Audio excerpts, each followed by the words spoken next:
بسم الله الرحمن الرحيم. صومالي هنولاتو صومالي هنولاتو مدن مدحوينه حاف شيف مينستر شيخ شاكر أهنا مدح حكومة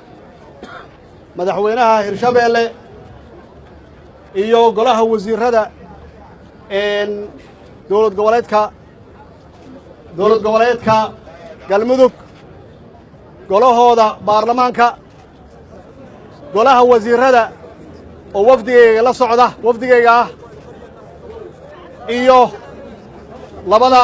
baarlamaanka labada aqal golaha shacabka iyo aqalka sare marti sharafta kale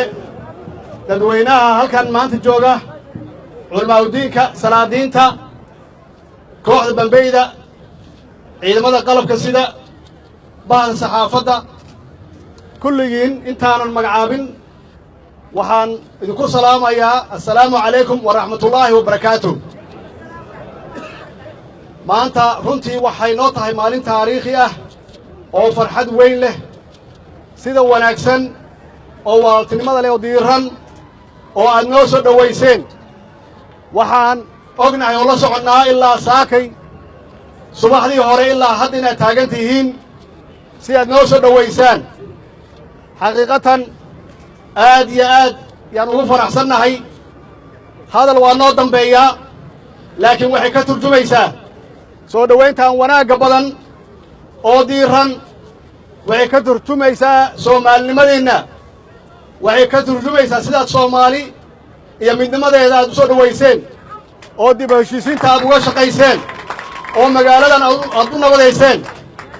yay ka turjumaysaa iyo sidaad u jeceshihiin madaxdiinna qaranka iyo madaxdiinna galmudug saa u jeceshihiin soo dhowayntan taasay ka turjumaysaa walaalayaal insha allah hadduu eebbe yidhaahdo waa kala war qaadanaynaa laakiin maanta ha noo ahaato salaan iyo marxabo iyo soo dhowayn aad iyo aad ayaan ku mahad celinaynaa mar kale mar labaad mar saddexaad waad mahadsantihiin